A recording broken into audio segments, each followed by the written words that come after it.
श्री राम जी की रामायण के रहस्यों के बारे में। कहते हैं श्री अनंत हरि अनंत श्री हरि अनंता। सबसे पहले श्री राम की कथा हनुमान जी ने लिखी थी, फिर महर्षि वाल्मीकि ने। वाल्मीकि राम के ही काल के ऋषि थे। उन्होंने राम और उनके जीवन को देखा था। वो ही अच्छी तरह जानते थे कि राम क्या और कौन है। लेकिन जब सवाल लिखने का आया तब नारद मुनि ने उनकी सहायता की। कहते हैं कि राम के काल में देवता धरती पर आया जाया करते थे और वे धरती पर हिमालय के उत्तर में रहते थे। रामायण के बाद राम से जुड़ी हजारों कथाएं प्रचलित में आईं और राम और सभी में राम की कथा में थोड़े बहुत रद्दोबदल के साथ ही कुछ रामायणों में ऐसे भी प्रसंग मिलते हैं जिसका उल्लेख वाल्मीकि रामायण में नहीं मिलता है। राम की कथा को वाल्मीकि के लिखने के बाद दक्षिण भारत लोगों ने अलग तरीके से लिखा। दक्षिण भारतीय लोगों के जीवन में राम का बहुत ही महत्व है। कर्नाटक और तमिलनाडु में राम ने अपनी सेना का गठन किया था। तमिलनाडु में ही श्री राम ने रामेश्वरम ज्योतिर्लिंग की स्थापना की थी।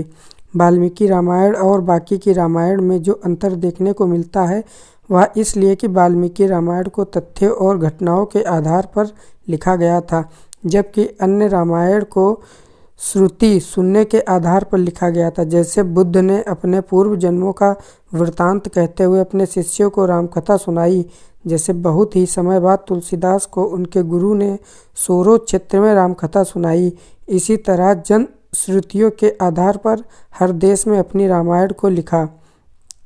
रामकथा सामान्यता बताने के लिए सुनाई जाती है। रामायणों की संख्या और पिछले 2500 या उससे भी अधिक सालों से दक्षिण तथा दक्षिण पूर्व एशिया में उनके प्रभाव का दायरा बहुत व्यापक है। जितनी भाषाओं में राम कथा पाई जाती है उनकी फेहरिस्त बनाने में ही आप थक जाएंगे। अन्नामी, बाली, बंगला, कंबोडिया, चीनी, गुजराती, जवाई, कन्नड़, कश्मीरी, खोटानी, लाओसी, मलेशिया, मराठी, ओडिशा, प्राकृत, संस्कृत, संथाली, सियाली, तमिल, तेलुगु, थाई, तिब्बती, कावी आदि हजारों भाषाओं में उस काल में और उसके बाद कृष्ण काल, बौद्ध काल और चरित्र रामायण के अनुवाद के कारण कई परिवर्तन होते चले गए, लेकिन मूल कथा आज भी वैसी की वैसी ही है। कवियों और साहित्यकारों ने रामायण को और रोचक बनाने के लिए उनकी मूल कथा के साथ तो छेड़छाड़ नहीं की, लेकिन उन्होंने कथा को एक अलग रूप और रंग से सज्जित कर दिया। नित्य नाटिकाओं के अनुसार भी कथाएं लिखी गईं और शास्त्रीय तथा लोक परंपरा दोनों के ही अनुसार राम और रावण की कथा को श्रृंगारित बनाया गया। इस तरह रामायणों की संख्या और भी बढ़ जाती है। सदियों के सफ़र के दौरान इनमें से कुछ तो बदलाव हुआ ही होगा, लेकिन सदियों के इस सफ़र के कारण ही लोग इसे महज काव्य मानने की भूल और पाप करते हैं। दक्षिण और दक्षिण पूर्व एशिया देशों और संस्कृतियों में राम और रावण के युद्ध को अलग संदर्भों में लिया गया। दक्षिण भारत, श्रीलंका, इंडोनेशिया, मलेशिया, माली आदि द्वीप राष्ट्रों में रावण की बहुत ख्याति और सम्मान था, इसलिए युक्त देशों में रामकथा को अलग तरीके से लिया गया। सर्वप्रथम श्री राम की कथा भगवान श्री शंकर ने माता पार्वती को सुनाई थी। उस कथा को एक कौवे ने भी सुन लिया। उसी कौवे का पुनर्जन्म काग कुंभर्ण के रूप में हुआ। काग भुचुंडी को पूर्व जन्म में भगवान शंकर के मुख से सुनी वह रामकथा पूरी की पूरी याद थी। उन्होंने यह कथा अपने शिष्य को सुनाई।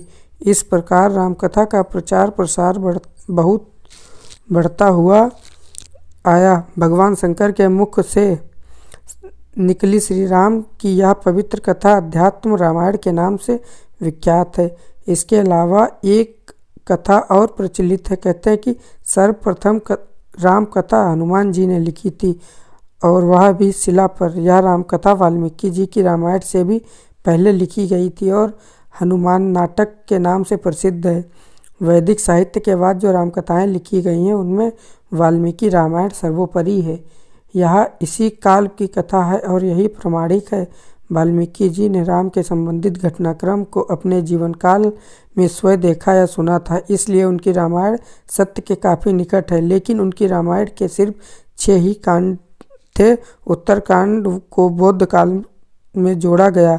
उत्तरकांड का वाल्मीकि रामायण से कोई संबंध नहीं है। अद्भुत रामायण संस्कृत भाषा में रचित 27 सर्गों का काव्य विशेष है। कहा जाता है कि इस ग्रंथ के प्रणेता के वाल्मीकि थे, किंतु शोधकर्ताओं के अनुसार इसकी भाषा और रचना के से लगता है कि किसी बहुत परवर्ती कवि ने इसका प्रणयन किया है, अर्थात अब यह वाल्मीकि कृत्य नहीं रही। वर्तमान में लगभग 28 रामायण प्रचलित हैं।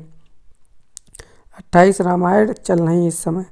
1 अध्यात्म रामायण, 2 वाल्मीकि की रामायण संस्कृत, 3 आनंद रामायण, 4 अद्भुत रामायण, 5 रंगनाथ रामायण जो तेलुगु में है, 6 कावित्री मोल्डा रचित मोल्डा रामायण जो तेलुगु में है, रुइपादकोत्तीर्णपदी रामायण उड़िया में है, रामकेर कंबोडिया में है, 9वीं तुलसीदास की रामचरितमानस अवधी में है, 10वीं कंबन की इराम्बतराम तमिल में है, 11वीं कुमारदास की जानकी हरण संस्कृत में है, 12वीं मलेराज कथा सिंहाली में है, 13वीं किरंस पुंसपा की काव्यदर्श तिब्बती में है, 14 नंबर की रामायण काकीवीन इंडोनेशिया कावी में है, 15वीं हिकायत सेरीराम मलेशिया भाषा में है, 16वीं रामवत्सु बर्मा में है, 17वीं रामकीर्ति रियामकेर